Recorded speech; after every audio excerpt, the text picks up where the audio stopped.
High, সবাই কেমন আছো? আশা করছি সকলে খুব ভালো আছো আর আমিও খুব ভালো আছি। তো অনেক দিন পর তোমাদের সাথে একটা লং ভিডিও নিয়ে চলে এলাম।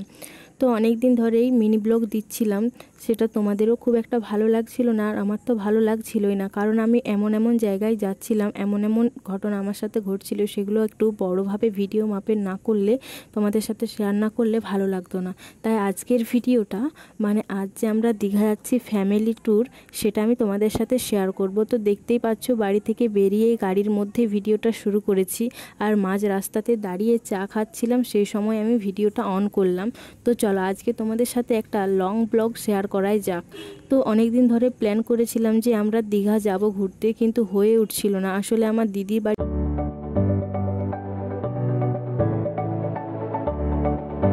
ছিল, আমি তো বলেছিলাম যে একটা স্পেশাল ব্লগ আছে তোমাদের জন্য। তো তারপরে দিদি এলো আর আমরা প্ল্যান করলাম যে দীঘা যাব।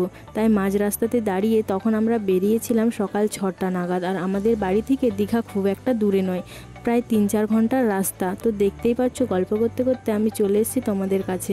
আর হ্যাঁ, আমি কিন্তু পুরো ভিডিওটাই ভয়েস রেকর্ড করেই দেব, তার কারণ হচ্ছে আমার তো সেখানে বুঝতেই পারছো যে এখানে অনেক আওয়াজের মধ্যে গান যদিও বাজেনি, তাও আমি কিন্তু ভয়েস রেকর্ডটাই দেব। তো চলো, এদিকে আমরা দীঘা চলে এসেছি আর এই যে দেখতেই পাচ্ছ গরমকাল হলে হবে কি, কিন্তু গরমকালেই তো আমার মনে হচ্ছে বেশি লোকজন এসেছে দীঘা। আর এটা না সকাল 9টার ভিউ। আসলে আমরা 6টায় বেরিয়েছি আর 9টায় পৌঁছে গেছি আর এসেই দীঘা সমুদ্র সৈকতে চলে এসেছি। আর আমাদের পিকু জানো তো এই গাড়িটাতে চড়ে না নামতেই চাইছিল না, কারণ এ তো কোনো দিন চাপেনি আর এত মজা পেয়েছে, এত খুশি, সে তো ভাবছিল যে আমি নিজেই গাড়িটা হয়তো চালাচ্ছি, কিন্তু এটা চালানো হচ্ছিল রিমোট দিয়ে। তারপরে দেখো দুপুর হয়ে গেছে, আমরা সবাই খাওয়া দাওয়া করে নিলাম। আর আমাদের খাওয়া দাওয়ার মেনুতে ছিল ভাত, আলু ভাজা, স্যালাড, বাঁধাকপির তরকারি, শুক্তো, মাছ, কাতলা মাছের ঝোল, আর ছিল চাটনি, পাঁপড়, মিষ্টি। তো চলো আমরা খেয়ে নিই, তোমরা কিন্তু আমার পুরো ভিডিওটি দেখতে থাকো।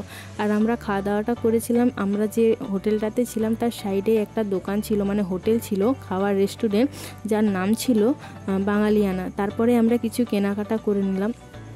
আসলে আমরা ওইখানে ঘুরতে এসেও কেউ কখনো ঘুমোই, কিন্তু আমরা ঘুমিয়েছিলাম। আসলে রুমটা নিয়েছিলাম, এত সহজে রুমটা ছাড়বো না বলে একটু খাওয়া দাওয়া করে ঘুমিয়ে 3টের পর থেকে আমরা কেনাকাটা করতে শুরু করেছি।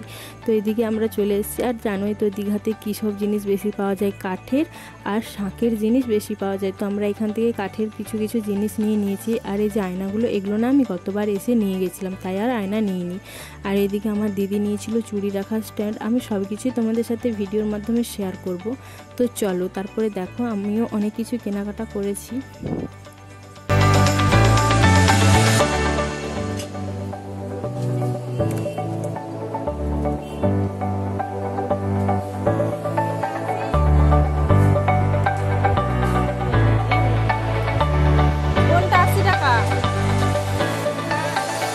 তারপরে হ্যাঁ, দীঘা যাব আর শাঁখের কোনো জিনিস কিনবো না তা তো কোনো দিনও হয় না। তো চলো এরপর আমরা শাঁখের কয়েকটা জিনিস কিনে নিই।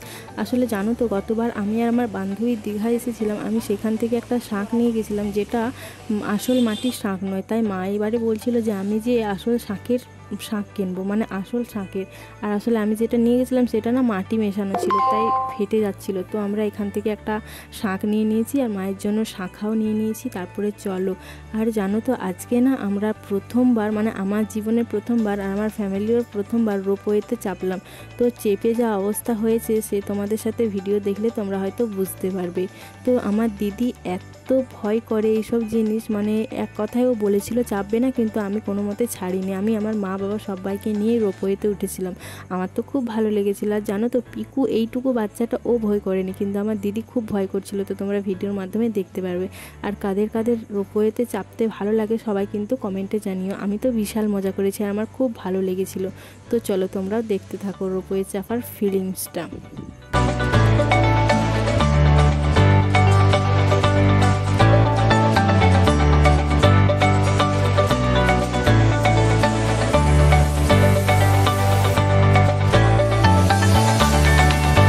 জানো তো যখন রোপওয়েটা চলতে শুরু করলো, মানে ঝুলন্ত অবস্থায় সে যাবে, তো যখন আমরা উঠে গেছিলাম তখন তো আমার একটুও ভয় লাগেনি, কিন্তু যখন এটা চালু হয়েছিল তখন আমার দিদি বলছিল যে যখন আমাকে এখান থেকে নামিয়ে দে, মানে নিচটা তো অনেকটা উঁচু দেখাচ্ছিল আর পুরো পার্কটা দেখাচ্ছিল।